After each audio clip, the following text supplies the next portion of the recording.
विष्णुं शशिवर्णं चतुर्भुजं प्रसन्नवदनं ध्यायेत् सर्वविघ्नोपशान्तयेत्। व्यासाय विष्णुरूपाय व्यासरूपाय विष्णवे नमो वै ब्रह्मनिधये वासिष्ठाय नमो नमः। विमलपटी कमलकुटी पुस्तकरुद्राक्षसस्तहस्तपुटी कामाक्षी पक्ष्मलाक्षी।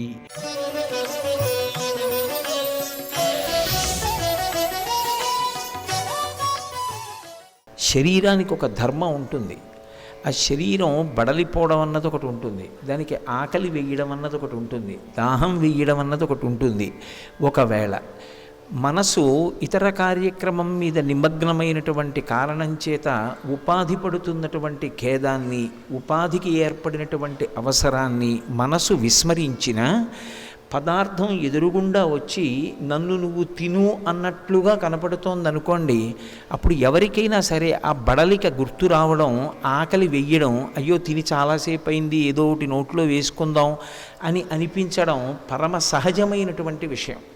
సుందరకాండలో మహర్షి ఒక అద్భుతాన్ని ఆవిష్కరించారు.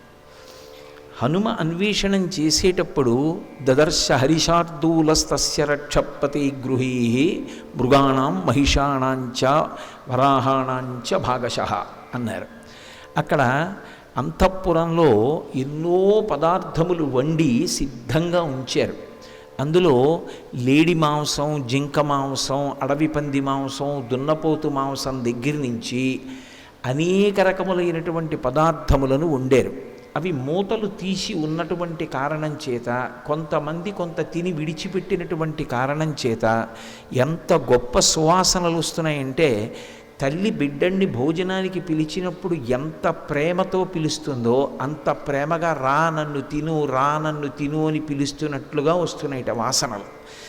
అమ్మ భోజనానికి పిలిస్తే ఏ పిల్లవాడైనా సరే వశవర్తి అవుతాడు. అమ్మ పిలుపు అంత అందంగా ఉంటుంది అన్నం పెట్టడంలో. కానీ హనుమ ఎందుకు దాని వంక చూడలేదు, ఎందుకు దాని వంక తినలేదు అంటే, ఇది సీతమ్మ కాదు కదా అని వెళ్ళిపోయారు. అంటే అన్వేషణలో ఆయనకి సీతమ్మ వినా ఇంకొక దాని మీద దృష్టి లేదు. అది మనసుని పాడు చెయ్యగలిగినదైతే మనసు పాడయి ఉండాలి. అటువంటి సన్నివేశాలు చూసి ఆయన మనసు పాడవలేదు. శరీర ధర్మం జ్ఞాపకానికి రాలేదు. పోనీ అది దాటి కొంచెం ముందుకెళ్ళిన తర్వాత అంతకన్నా ఆకర్షించగలిగినటువంటి సువాసనలను వెదజల్లేటటువంటి పదార్థములను కనపడ్డాయి. దివ్యాహ ప్రసన్న వివిధాసురాహ వివిధాసురారపి శర్కరాసవ మాధ్వీక పుష్పాసవ ఫలాసవాహ అంటారు మహర్షి. అనేక రకాలైనటువంటి కళ్ళు బంగారు పాత్రలలో పెట్టి ఉంది. అందులో పులిసినటువంటి కళ్ళు, పువ్వుల్లోంచి తీసిన కళ్ళు, పళ్ళు పులియబెట్టి తీసినటువంటి కళ్ళు, ఇప్ప పువ్వులోంచి తీసినటువంటి కళ్ళు, మాధ్వీక అంటే ఇప్ప పువ్వులోంచి తీసినటువంటి కళ్ళు, ఇటువంటివి ఎన్నో అక్కడ పాత్రలలో పెట్టి ఉన్నాయి. వాటిలోంచి వస్తున్నటువంటి సువాసనలన్నీ కలిసి గుబాళిస్తూ నన్ను ఆస్వాదించు అని పిలుస్తున్నట్లుగా ఉన్నాయి. అయినా ఇది సీతమ్మ కాదు అని ఆయన వెళ్ళిపోయి, ఎటువంటి సీతమ్మ నాకు దర్శనమిస్తుంది అని ఊహ చేశారు అంటే, ఆయన అనుకుంటారు మనసులో, తదున్నసం పాండురదంతమవ్రణం శుచిస్మితం పద్మపలాశలోచనం ద్రక్షేతదార్యా వదనం కదాన్వహం ప్రసన్నతారాధిపతుల్యదర్శనం అంటారు. ఇది సుందరకాండ. ఒకటి, శరీరానికి కావలసిన పదార్థాల మీద వ్యామోహం లేదు. అలా ఎందరూ మహాత్ములు ఉన్నారు. ఆ భగవద్ దర్శనాన్ని అపేక్షించి ధ్యానంలో కూర్చుంటే వాళ్ళు ఈ శరీరానికి ఉండేటటువంటి అవసరాల్ని కూడా విస్మరించి పరమ సంతోషాన్ని పొందుతూ ఆ ఆనందాబ్ధిలో ఓలలాడిపోతూ ఉంటారు ధ్యానంలో. యోగరతో వా భోగరతో వా సంగరతో వా సంగవిహీన యస్యద్బ్రహ్మణి రమతే చిత్తం నందతి నందతి నందత్యేవా అంటారు. అందుకు మహానుభావుడు సుందరాతి సుందరుడయ్యాడు సుందరకాండలో. ఆ ఆత్మాన్వేషణమునందు నిమగ్నమైనటువంటి యోగి యొక్క స్థితి ఎలా ఉంటుందో ఆవిష్కరిస్తున్నారు మహర్షి. పైకి హనుమ యొక్క వర్ణన, ఆంతరమునందు ఆత్మాన్వేషణమునందు మగ్నమైనటువంటి యోగి యొక్క స్థితిని చూపిస్తారు. ఇంత ఆలోచించి సీతమ్మ దొరక్క వెతికి ఎలా ఉండాలి సీతమ్మ అని అనుకున్నారంటే, ఆ తల్లి ఉండవలసినటువంటి తీరు తదున్నసం పాండురదంతమవ్రణం, ఎత్తైనటువంటి ముక్కుతో ఉంటుంది. ఆయన చూశారా సీతమ్మని? చూడలేదు. కానీ సాముద్రికంలో మా తల్లి అంత గొప్పగా ఉంటుంది. పద్మినీ జాతి స్త్రీ ఎలా ఉంటుందో అలా ఉంటుంది. తెల్లని దంతపంక్తితో ఉంటుంది. అవ్రణం, ఆవిడ శరీరం మీద ఎక్కడా కురుపులు కానీ మచ్చలు కానీ ఉండవు. అవ్రణం శుచిస్మితం, చిన్న చిరునవ్వు నవ్వుతూ ఉంటుంది. అంత కష్టంలో ఉన్నా సరే ఆ చిన్న చిరునవ్వు మాత్రం ఆవిడ ముఖం మీద పోదు. శుచిస్మితం పద్మపలాశలోచనం, పద్మముల వంటి కన్నులతో విరాజిల్లుతుంటుంది. ద్రక్షేతదార్యావదనం కదాన్వహం, అటువంటి నా తల్లి ముఖాన్ని నేను ఎప్పుడు చూడగలుగుతాను? ప్రసన్నతారాధిప తుల్య దర్శనం, ఆ దర్శనం నా మనసుకు ఎటువంటిది అంటే, పూర్ణచంద్రబింబాన్ని చూస్తే మనసు ఎలా రంజిల్లుతుందో, ఎలా శాంతి పొందుతుందో, ఎలా సంతోషిస్తుందో, అలా నా వరకు నాకు నా తల్లి యొక్క ముఖం కనపడమే పూర్ణచంద్రబింబ దర్శనంతో సమానం. ఎందుకంటే లోకంలో అపై దీక్షితుల వారు 3 వస్తువుల్ని నిర్ధారణ చేశారు. ఈ 3 వస్తువుల దగ్గరికి వెళ్ళినప్పుడు మన ప్రయత్నపూర్వకంగా మనం మనసుని ఉంచక్కర్లేదు, ఆ వస్తువులే మన మనస్సుని లాగేసుకుంటాయి. అటువంటి వాటిలో మొట్టమొదటిది ఏది అంటే పూర్ణచంద్రబింబం. పూర్ణచంద్రబింబం మన ప్రయత్నం లేకుండా మన మనసుని లాగుతుంది. రెండవది సముద్రం. సముద్రం దగ్గరికి వెళ్ళాడనుకోండి, మన ప్రయత్నం అక్కర్లేదు, మన మనసుని సముద్రం లాగేస్తుంది. దాని మీద అత్యంత సంతోషంతో మనసు లగ్నమైపోతుంది. అలాగే మూడవది ఏనుగు. ఏనుగు వంక చూస్తే పిల్లలు పెద్దలు అందరూ కూడా కన్ను కదపలేరు. ఆ ఏనుగు వంక చూసి మురిసిపోతారు. అందుకే వినాయకుడు ఏనుగు ముఖంతో ఉంటాడు. ఏనుగు ముఖంతో ఉండి అందరి మనసులు తాను ఆకర్షిస్తాడు. కాబట్టి ఆయన షోడశనామ స్తోత్రం ఆయన ముఖవైభవంతో ప్రారంభం. సుముఖశ్చైకదంతశ్చ కపిలో గజకర్ణకః.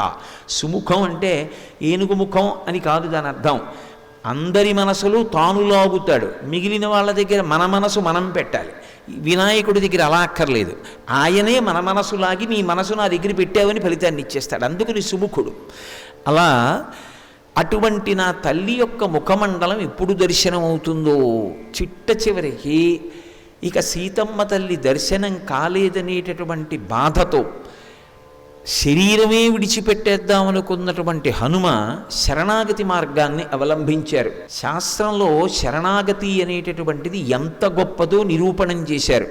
నమోస్తు రామాయ సలక్ష్మణాయ దేవ్యై చ తస్యై జనకాత్మజాయై నమోస్తు రుద్రేంద్ర యమానిలేభ్యో నమోస్తు చంద్రార్కమరుద్గణేభ్యః సిద్ధిం వే సంవిధాస్యంతి దేవాస్సర్షి గణాస్త్విహ బ్రహ్మా స్వయంభూర్భగవాన్ దేవాశ్చైవ దిశంతు మే సిద్ధిమగ్నిశ్చ వాయుశ్చ పురుహూతశ్చ వజ్రభృత్ వరుణ పాశహస్తైశ్చ సోమాదిత్యౌ తథైవ చ అశ్వినౌ చ మహాత్మానౌ మరుతశర్వ చ సిద్ధిం సర్వాణి భూతాని భూతానాం చైవయ ప్రభు దాస్యంతి మమయేఛాన్యే హెదృష్ట్వా పదిగోచరాః అని సమస్త భూతములకు చతుర్ముఖ బ్రహ్మగారికి లక్ష్మణ సమేతుడైనటువంటి రామచంద్రమూర్తికి దేవ్యై చ తస్యై జనకాత్మజాయై దేవీ స్వరూపమైనటువంటి ఆ తల్లి జానకి ఆనాడు జనకుణ్ణి ఎలా అనుగ్రహించిందో అలా నన్ను అనుగ్రహించి నాకు దర్శనమిచ్చి సీతమ్మ దర్శనాన్ని హనుమ పొందారనేటటువంటి కీర్తి నాకు కట్టబెట్టాలి తప్ప నేను ఆవిడ్ని వెతికి పట్టుకుని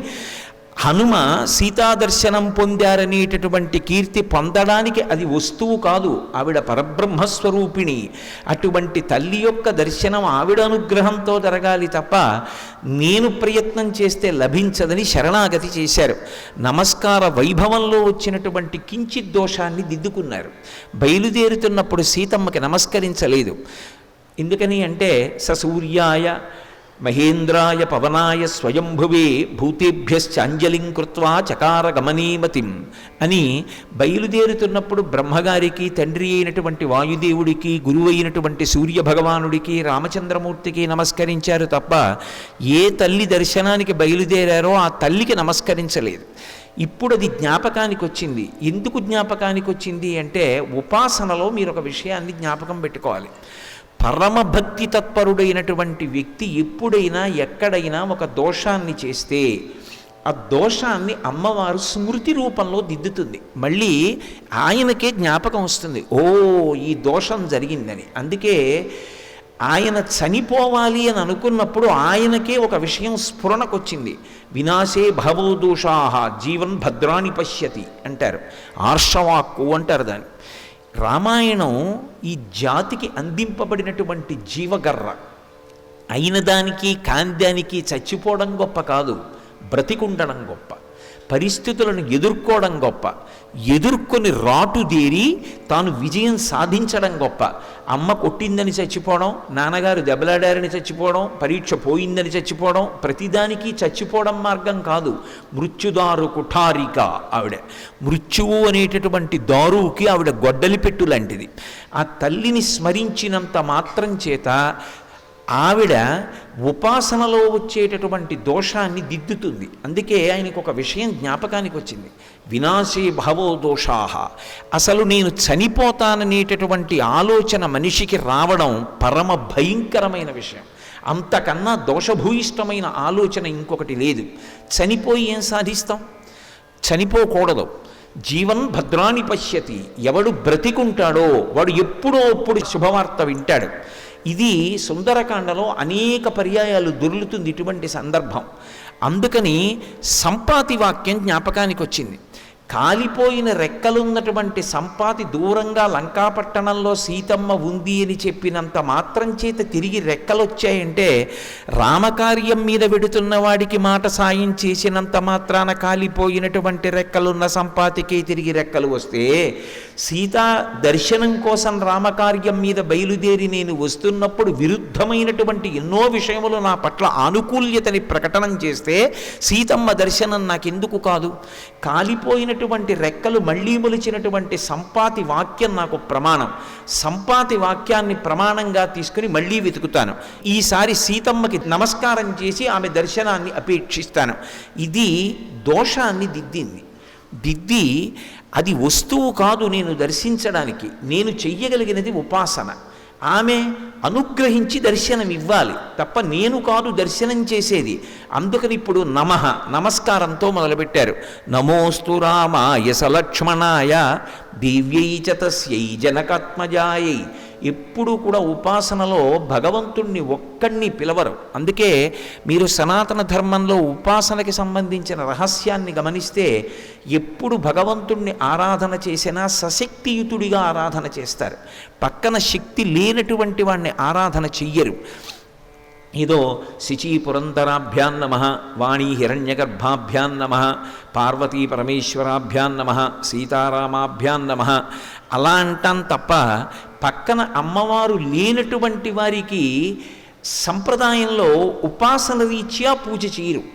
జ్ఞానం ఇవ్వగలిగినటువంటి మహాపురుషులు ఉంటారు, అది గురువుగా పూజ ఉంటుంది, అది వేరు. నిత్య పూజ చేసేటప్పుడు పక్కన అమ్మవారితో కూడుకున్నటువంటి పరమాత్మ స్వరూపాన్ని పూజ చేస్తూ పరివార దేవతలతో కలిపి పిలుస్తారు. అందుకే దేవాలయానికి వెళ్ళినా చుట్టూ పరివార దేవతలు ఉంటారు. పరివార దేవతలకి ప్రదక్షిణంలో నమస్కారం చెయ్యకుండా తిన్నగా భగవంతుని యొక్క దర్శనం ఒకటే అపేక్షించిన వాణ్ణి ధూర్తుడిగా భావిస్తాడు భగవంతుడు. అందుకే ప్రదక్షిణం చేసి పరివార దేవతల్ని చూసి వెళ్ళాలి. అందుకని రామ మీకొక్కరికి కాదు నమస్కారం, నమోస్తు రామాయ సలక్ష్మణాయ ఉపాసన రహస్యాన్ని ఆవిష్కరిస్తున్నారు. దేవ్యై చ తస్యై జనకాత్మజాయి. జనకాత్మజ అయినటువంటి ఆ తల్లుందే ఆమెకి నమస్కరిస్తున్నాను. మిగిలిన వారందరికీ నమస్కరిస్తున్నాను. సమస్త భూతకోటికి నమస్కరిస్తున్నాను. ఇప్పుడు కనపడింది శిశుపావృక్షం. ఎక్కడ? సదదర్శ విదూరస్థం చైత్యప్రాసాదముచ్ఛ్రీతం మధ్యే స్తంభ సహస్రేషు స్థితం కైలాస పాండురం అంటారు మహర్షి. 1000 స్తంభాల మంటపం ఉంది. 1000 స్తంభాల మంటపం అది చైత్యప్రాసాదం. ఆ 1000 స్తంభాల మంటపం పక్కన ఉన్న శిశుపావృక్షం మీద కూర్చున్న తర్వాత దర్శనమైంది. యోగికి దర్శనం ఎక్కడవ్వాలి? గురువుగారి అనుగ్రహంతో ఆ చంద్రుడి నుంచి ఒలుకుతున్నటువంటి సుధాధారలలో తడుస్తూ అమ్మవారి దర్శనం సహస్రారంలో అవ్వాలి. సహస్రారం అంటే 1000 స్తంభాల మంటపం. అందుకే యోగపరంగా ఆలోచన చేస్తే అది వేయి స్తంభాల మంటపం. ఆ మంటపం పక్కన ఉన్నటువంటి శింశుపావృక్షం మీద కూర్చునుండగా కింద తల్లి కనపడింది. ఎలా కనపడింది? ఆయన ఎలా ఉంటుంది అమ్మవారని ఊహించారో అలాగే కనపడింది. భగవంతుని యొక్క లక్షణం ఏమిటంటే యద్భావం తద్భవతి. వేదాహమేతం పురుషం మహాంతం ఆదిత్యవర్ణం తమసస్తు పారే సర్వాణి రూపాణి విచిత్య ధీర నామాని కృత్వాభివదన్ యదాస్తి అంటుంది శృతి. ఆయనకు అసలు ఒక రూపం లేదు, కానీ మనం ఎలా కనపడాలని ధ్యానం చేస్తున్నామో అందుకే ఒక మంత్రం చేస్తే ఆ మంత్రానికి ఒక ధ్యాన శ్లోకం ఉంటుంది. ఆ ధ్యాన శ్లోకంలో ఇలా ఉంటుంది అమ్మవారు, ఇలా ఉంటాడు అయ్యవారు అని వర్ణిస్తారు. అలా వర్ణించబడినటువంటి రూపం ఏదుందో దాన్ని భ్రూమధ్యంలో కానీ ముక్కు చివర కానీ బాహ్యనేత్రములను మూత వేసి ధ్యానం చేస్తూ లోపల జపం చేస్తారు. ఆ బీజాక్షరముల యొక్క విస్ఫోటనం చేత ఆంతరముగా కలిగినటువంటి శక్తి వలన ఎటువంటి ధ్యాన శ్లోకంతో మీరు అమ్మవారు కనపడాలని ధ్యానం చేశారో అటువంటి రూపంతోనే ఆమె సాక్షాత్కరిస్తుంది. అంతేకాని అదే ఆవిడ రూపమని మాత్రం చెప్పడానికి వీల్లేదు. ఇప్పుడు హనుమ ఎలా కనపడాలి అమ్మవారిని కోరుకున్నారో అలాగే కనపడడం తత్వతః చాలా గొప్ప విషయం. కానీ నిజానికి ఆమె శోకమూర్తి కాదు. ఆమె నిజంగా ఏడుస్తోందనుకోండి, అంతకన్నా అన్యాయమైన విషయం లోకంలో ఇంకోటి లేదు. ఎందుకంటే ఆవిడ ఆదిశక్తి, లోకమాత. ఆవిడ ఎందుకు ఏడుస్తుంది? ఆవిడ అయోనిజ. ఆవిడ ఏమైనా చెయ్యగలదు. కానీ ఎందుకు ఏడుస్తోంది? మరి ఎందుకు ఏడుస్తోందో చెప్పకుండా చెప్పడం సుందరకాండ. ఒక కులకాంత వచ్చి ఇంట్లో ఏడిచిందనుకోండి, ఆ ఏడుపు వల్ల ఆవిడ కాదు బాధపడింది. మా ఇంటికి వచ్చి నా వల్ల ఒక కులకాంత ఏడిచిందనుకోండి, నేను ఒక కులకాంతని మా ఇంటికి తీసుకొచ్చి అవమానించాను అనుకోండి, బాధ పెట్టాననుకోండి, ఆవిడ మనస్సు, ఆవిడ బాధపడి భోరున ఏడ్చిందనుకోండి, ఆవిడ కంటి వెంట పడినటువంటి నీటి బిందువులు నా ఇంటి నేల మీద పడ్డాయి కాబట్టి ఆ నేల మీద నేను నా కుటుంబం కూడా ఎన్నో కష్టములను పడవలసి ఉంటుంది. కులకాంత కంటి నీరు ఇంట్లో పడ్డానికి వీల్లేదు. అందుకే అది కేవలం ఒక ఇల్లాలి కన్నీరు కాదు. ఒక ఇల్లాలి కంటి నీటికే అంత శక్తి ఉంటే అది జగన్మాత కంటి వెంట పడ్డ కన్నీరు ఎందుకు పడింది? కొడుకుగా మాట్లాడవలసిన వాడు కేవలం ఒక పురుషుడిగా తల్లితో మాట్లాడకూడని మాటలు మాట్లాడుతున్నాడు. కుసంస్కారానికి కన్నీరు కార్చింది. ఇప్పుడు ఆ కన్నీటికి ఒక్క లంక కాదు కాలిపోయేది, యావత్ భూమి కాలిపోతుంది. ఇప్పుడు అది కాలిపోకుండా చూడడం హనుమ యొక్క కర్తవ్యం. అందుకే ఆయన ఏం చేశారంటే ఉల్లంఘ్య సింధో సలిలం సలీలం యశోకవన్నింజనకత్మజాయా ఆదాయతేనైవ దదాహ లంకాం నమామితం ప్రాంజలిరంజనీయం. సుందరకాండలో హనుమద్వైభవాన్ని చెప్పింది ఆ శ్లోకం. ఆయన కొత్తగా అగ్నిహోత్రాన్ని తెచ్చి పెట్టలేదు లంకకి. ఈ కన్నీటి బిందువుల వలన యావత్ భూమి కాలిపోకూడదు. అందుకని ఆయన ఏం చేశారంటే యశోకవన్నింజనకత్మజాయా సీతమ్మ కన్నుల వెంట పడినటువంటి బాష్పధార అనబడేటటువంటి అగ్నిహోత్రాన్ని నిప్పుగా మార్చి లంకనొకదాన్ని కాల్చేశారు. ఆవిడ కన్నీటికి కారణం లంక ఒకటే కాబట్టి, అమ్మ మిగిలిన భూమి కాలడానికి వీళ్ళే అని మహాయోగి పొంగవుడై దాని యొక్క అగ్నిహోత్ర సంస్కారము చేత లంక ఒకటే కాలిపోయేటట్టు చేసి మిగిలిన భూమిని కాపాడాడు ఆయన. అందుకని నమామితం ప్రాంజలిరంజనీయం, అంజలి వహించి హనుమకు నమస్కరించుతున్నాను. అది ఆయన సుందరకాండలో ఈ జాతికి చేసిన మహోపకారం. కాబట్టి ఇప్పుడు ఆయనకి ఎలా కనపడాలి శిశుపావృక్షం మీద కూర్చుంటే? అందుకే మొట్టమొదట కనపడుతోందని చెప్పగానే మొదటి శ్లోకం అలాగే పడింది మహర్షికి. తతో మలిన సంవీతాం రాక్షసీభిః సమావృతాం ఉపవాస కృషాం దీనాం నిశ్వసంతీం పునః పునః. ఏమి మాటలు పడిపోయాయండి అసలు మహర్షికి. అద్భుతం కదండి శ్రీరామాయణం. ఆ తల్లి తతో మలిన సంవీతాం, అప్పుడు ఆయన చూసిన సీతమ్మ ఎలా ఉన్నది అంటే మలిన సంవీతాం, మట్టి పట్టినటువంటి బట్ట కట్టుకునుంది. మట్టి పట్టిన బట్ట పెట్టెలోంచి తీసి కట్టుకుందా, కట్టుకున్న బట్ట మట్టి పట్టిందా? అంటే కట్టుకున్న బట్ట మట్టి పట్టింది. ఎందువల్ల? 10 నెలలైంది ఆవిడ బట్ట మార్చుకోలేదు. పైగా అది పూర్తి బట్ట కాదు, వస్త్రఖండంతో ఉంది. అలా ఉండకూడదు. అంచుకున్న వైపు చింపేసిన బట్టని కట్టుకోకూడదు. అగ్నిహోత్రం వల్ల కన్నం పడ్డ బట్ట కట్టుకోకూడదు. వేదం పటలపన్నం చెప్తుంది. అది విపరీత ఫలితాలు ఇస్తుంది. ఇప్పుడు ఆవిడ 10 నెలల నుంచి బట్ట మార్చుకోలే, మట్టి పట్టేసింది, కంపు వస్తోంది, అయినా ఆ బట్టతో ఉంది. పైగా దాని ఉత్తరీయం చింపేసింది. ఉత్తరీయం వైపు అంచు ఉంటుంది, అంచు ఉన్న వైపు చింపేసింది ముక్క. చింపి ఆభరణములు మూట కట్టి కిష్కింధ వైపు వదిలేసింది కాబట్టి ఇప్పుడు ఆవిడ కట్టుకున్నది బట్ట కాదు, వస్త్రఖండం. అలా కట్టుకోకూడదు బట్టని, వస్త్రఖండాన్ని కట్టుకోరు. అందుకే మరొకలా అనుకోకండి, నేను ఉన్న శాస్త్రం చెప్పగలనంతే, విమర్శించడం నా ఉద్దేశ్యం కాదు. ఎప్పుడైనా సరే కత్తెర పెట్టి ముక్కలు చేసి మళ్ళీ కుట్టిన బట్ట కట్టుకున్నాడు అనుకోండి, వైదిక కర్మకి అర్హత ఇవ్వరు. అందుకే తిరుమల లాంటి దేవాలయాల్లోకి వెళ్ళినప్పుడు సాంప్రదాయమైన వస్త్రధారణ చెయ్యండి అని ఎందుకంటారంటే, మనని బాధ పెట్టడం వల్ల ఉద్దేశ్యం కాదు, మనకి ఫలితం కట్టపెట్టాలి అని. ఒకసారి వస్త్రాన్ని కత్తెర పెట్టి కానీ కత్తిరించేశారనుకోండి ముక్కల కింద, వస్త్రానికి ఉన్నటువంటి అధిదేవతలందరూ కూడా విడిచిపెట్టేస్తారు. ప్రతి పోగుకి దేవతలు ఉంటారు, ఆ దేవతలందరూ విడిచిపెట్టి శపిస్తారు. నువ్వు ఇన్ని ముక్కలు చేసావు బట్టని, కాబట్టి ఇది కట్టుకుని నువ్వు అఘోరిస్తావంటారు.